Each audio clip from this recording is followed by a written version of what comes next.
What's going on, YouTube? Say hi, everyone. Hi. So today we are going to change the radiator fan in my 2014 Dodge Charger RT, and I got my little helpers Colton and Jade with me today. Stay tuned, it's a really easy process.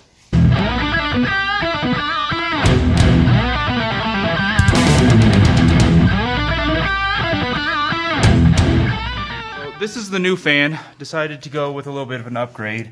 This one is actually a rotary accessory fan by Dorman.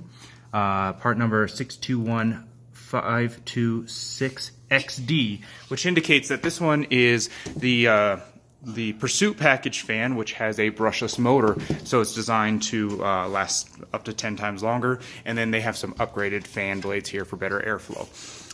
So that's why I went with this one. Mopar, I believe, makes one of these as well. I tried to search around for the Mopar replacement of this one, and I wasn't able to find the Mopar Pursuit fan. And I know the factory fan from Mopar is about $210. This one, I got it from Advanced Auto Parts for $158. So that's going to be the replacement part.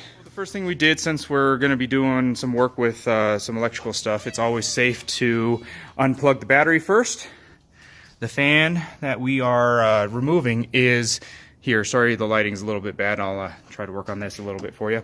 But the fan is there where you have to jack the car up and take the fan out of the bottom. Some people have been able to take it off out of the top, but I have a Procharger system here, which all this ducting is in the way, so we are going to take it out the bottom. But I believe most of the time we can just tilt it back and pull it straight out. First things first is the power connector down here, so it's a matter of pressing in and then pulling back from the lock. All right, so this is the connector. My car actually has the single fan. Some of you guys have a dual fan, which is a completely different plug, but the single fan plug looks like that. So now that it's unplugged, we have two bolts that we need to remove. One of them is right here next to the power connector. The other one is on the other side, and it is right there. So let me get the socket, and we will get that all set up so we can get this unit out. I forgot to mention, it is an 8mm socket to get that screw out of there. Really hard. Yep. We got to jack up the car. Up, down. Good teamwork. So while they're jacking up the car, I did put blocks in the rear wheels, and I did set the parking brake so it's not going to roll off on us. And these two are going to get the car jacked up for me. Can I try? Who's down here with me? Hi. Hi. So we're going to take off this front air dam guard piece. So there's a couple of screws that we got to take out here. It's not going to fall on you, don't worry. We got to take this piece out, and then we'll have access to the bottom side of the fan. So let's get that done real well. Underneath, so here is the wheel. There are a couple of body retainer pins in those spots that we'll need to pop those off. And then there were screws all across the front that we need to take off because we need to get this whole piece off right here. Now that we got the bottom plastic piece off, you can see that our fan is right here. So we've already unplugged the wires from the top. We're going to use that 8mm socket to undo those two screws. Ooh. It just sets in a groove right here. There's no screws here. It just sets down in a groove right here. So it's pretty much tilted back, lift it up to lift it out of that groove, and then we'll just drop it out of the bottom of the car. So these are the screws that come out of the top of the radiator, or of the fan unit. So there's one right here, and I already took off the other side. So you'll see that it's just loose at this point, just flopping back and forth, and it just sits in a little cradle at the bottom. So we'll come around to the other side here. You can see the other screw actually was right there. So we will just tilt this back, lift the radiator up, or sorry, lift the fan up. And I need two hands for this, but it's up, and that side is out. And then this side, I'll just lift up, step it back, lift it up, and it's out. And at this point right now, on the bottom side, You can already see the fans coming out here. So it's a matter of manipulating this out to drop the fan out of the bottom. So let me get that out real quick. Mention here that when you unplug this, right here, this cable is actually clipped to the fan housing. So you just need to pop that off, and the fan will be free. So I'll get that. It just clips onto the plastic piece right here. So I'll pop that off, and the fan will come out. Like I was saying before, typically the fan is removed out the top.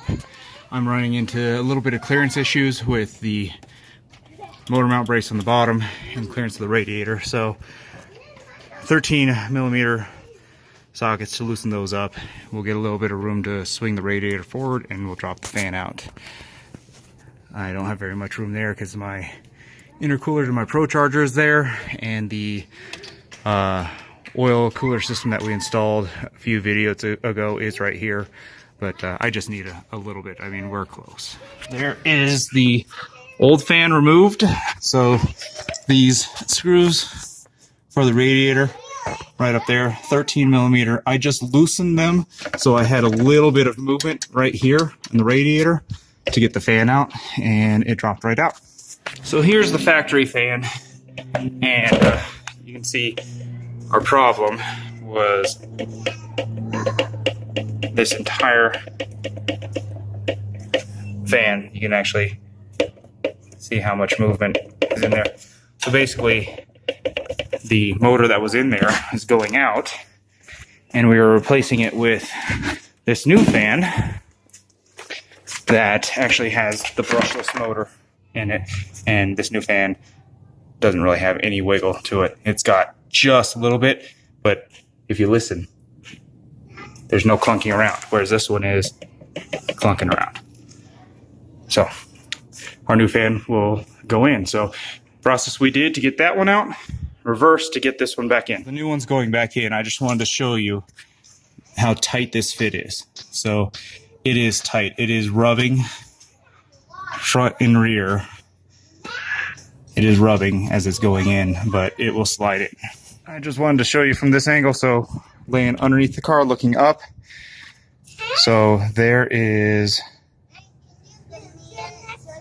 this unit here, and then just the other side. I haven't gotten it set yet, but there is the fan, and there's the bracket. And let's see if I can do this on camera for you.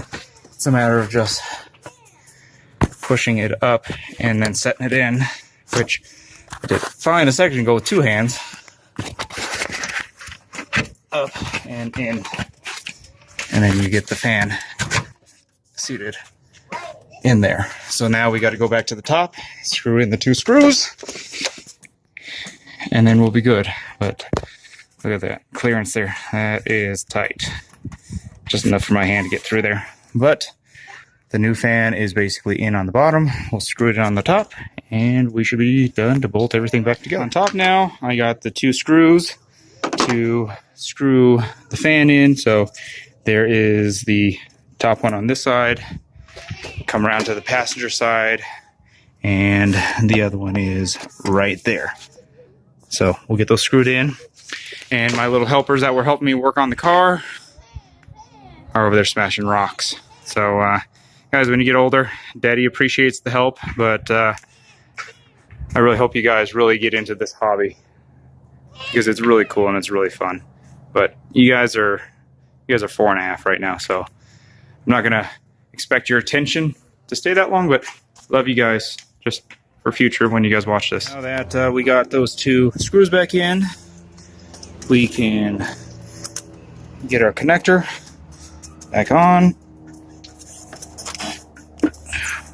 push it till the lock sets,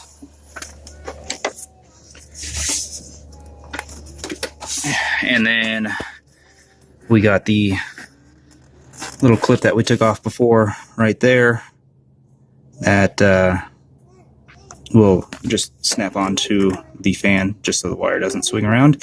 After we do that, we'll go back underneath, tighten down the bolts for the radiator, and then put the plastic guard back on. You guys might ask why I didn't completely remove these. Didn't completely remove them because if you take them all the way out, it's a pain in the butt to get them rethreaded. So you just need to loosen it enough to where the radiator is going to move for you just a little bit, and get that fan out. So we'll tighten the rest of this up, and we'll get the plastic air dam back in. But again, I just wanted to point out this oil cooler system that we did a video on the install of this before, and it was hard to see because it was 4 o'clock in the morning in the shop, but that is the heat exchanger with the oil lines coming out of it, and this is the oil cooler system. And we'll mount the air piece back underneath, and you're pretty much done. We'll do some testing after we get this mounted up. Start the engine, we'll run it, we'll get it hot, and just make sure the fan turns on, all right? We got it up to operating temperature, and the fan is spinning. So we've confirmed that the fan is working, everything's plugged in tightly, and it's in working condition again. So thanks for watching. Like, subscribe. We'll catch you guys on the next video.